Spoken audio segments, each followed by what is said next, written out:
প্রত্যেকটা এলাকায় আমাদের নেতা কর্মীদের উপরে যে অকথ্য অত্যাচার নির্যাতন চালাচ্ছে, এরা মনে করেছে যে এভাবে নির্যাতন করে আওয়ামী লীগকে দমাতে পারবে। আওয়ামী লীগ নিষিদ্ধ, আওয়ামী লীগ কাজ করতে পারবে না, আওয়ামী লীগকে ভোট করতে দেবে না।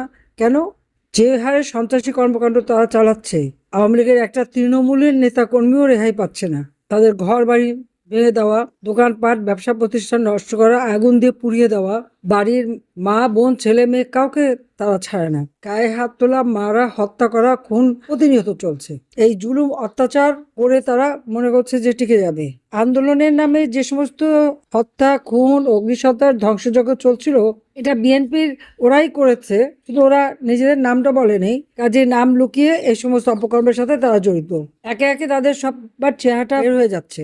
আজকে একটা কথা আমি বলবো যে আমাদের সকলকে ঐক্যবদ্ধ হতে হবে। যারা মাঠে ঘাটে কাজ করছে তাদের সবাইকে নিয়ে ঐক্যবদ্ধ হতে হবে। ইউনিয়নে 2 কমিটি থাকবে, সব কমিটি ভেঙে নতুন করে কমিটি করতে হবে। আর সেই সাথে এই উপজেলার কমিটিও এবং সহযোগী সংগঠন প্রত্যেকটা এলাকায় দেখতে হবে যে সংগঠনগুলি আছে কিনা, সেই সংগঠনগুলি করে দিতে হবে। যারা এখন মাঠে ঘাটে কাজ করে, জীবনের ঝুঁকি নেয়, যাদের বিরুদ্ধে মামলা মোকদ্দমা, তাদেরকে আজকে সামনে নিয়ে আসতে হবে। কারণ যাদের সাহস আছে, পরিস্থিতি মোকাবেলা করার যোগ্যতা রাখে, তাদেরকে দিয়ে কাজ করাতে হবে।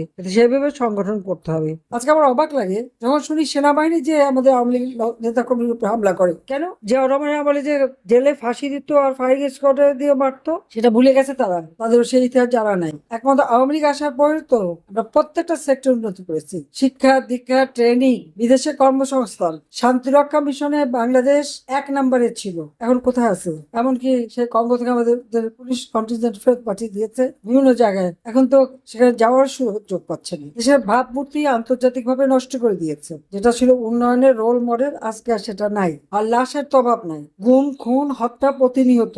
7-7টা ছেলেকে মেরে নদীতে ভাসিয়ে দিল এবং প্রতিনিয়ত। সেদিন আমাদের যুবলীগের এক কর্মী, তাকে খুঁজে পাওয়া যাচ্ছিল না। 3 দিন পরে তার লাশ পাওয়া গেল। কিভাবে বিভৎস ভাবে তাকে হত্যা করেছে। এমন কোনো দিন নাই দেশে 10টা থেকে 15-20টা হত্যাকাণ্ড না ঘটছে আর নারী ধর্ষণ, শিশু ধর্ষণ না হচ্ছে, কোনো পত্রিকা লেখে না। আজকে এইরকম একটা দুর্বিষহ অবস্থার মধ্যে দিয়ে দেশ যাচ্ছে। আমাদের সংগঠন আমরা আরো শক্তিশালী করব এই জন্য যে বাংলাদেশের জনগণ আজকে ঘরে ঘরে হাহাকার। একটা দিন মজুর যা কামাই করছে, একবেলা খেতে পারে না, পরিবারকে খাওয়াতে পারে না।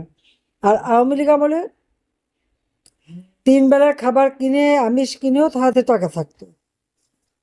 এটা কৃষি শ্রমিক যেটা কামাই করতো, তা দিয়েও আওয়ামী লীগ আমলে অন্তত 11-12 কিলো চাল কিনে চলতে পারতো। এখন তো সেটাও তার করার উপায় নাই। এখানে একটা কথা বলি সবাইকে, যারা এই আপনাদের বাড়ি ঘরে আগুন দিয়েছে, পুড়িয়েছে, ব্যবসা প্রতিষ্ঠান পুড়িয়েছে, প্রত্যেকের নাম ঠিকানা সবকিছু রেখে দিতে হবে। যারা লুটপাট করেছে, এই লুটের মাল কোথায় রেখেছে সেগুলি খোঁজ নিতে হবে এবং যারা লুট করছে লুটের মাল ফেরত দিতে হবে তাদের। আর তারা এটা যেন ভুলে না যায় যে সম্পদ তাদেরও আছে। একজনের উপর ঢিলটা মারলে পাটকেলটা খেতে হয়। কে বাঁচাবে? যাদের কথা নিয়ে এসেছে তারা আসবে না, এটা মাথায় রাখতে হবে। নিজেদের সর্বনাশ নিজেরা ডেকে নিয়ে আসছে। আমি 15 বছর 7 মাস ক্ষমতায়, আমরা তো কখনো এইভাবে জুলুম করিনি কারো উপরে। দল যে খুশি দল করবে করবে।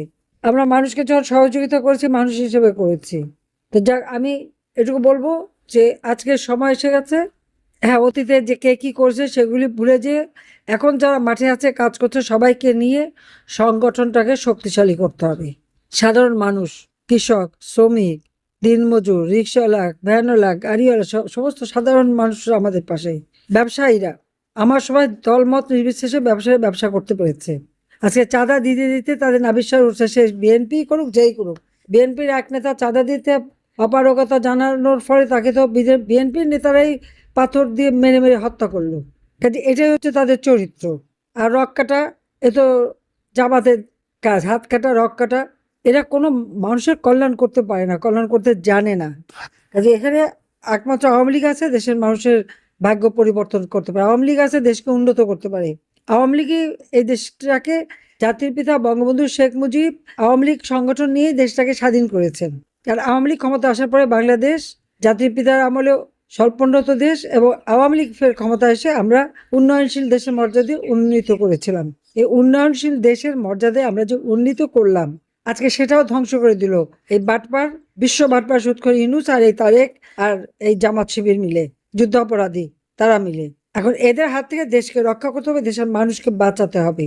আর সেটা পারে একমাত্র আওয়ামী লীগ। ওরা আমাদের নিষিদ্ধ করে, ওরা আমাদের মামলা দেয়, ঠিক আছে, দিতে থাক। আমরা আমাদের সংগঠন নিয়ে মানুষের পাশে থাকবো। প্রত্যেকে মানুষের পাশে থাকতে হবে।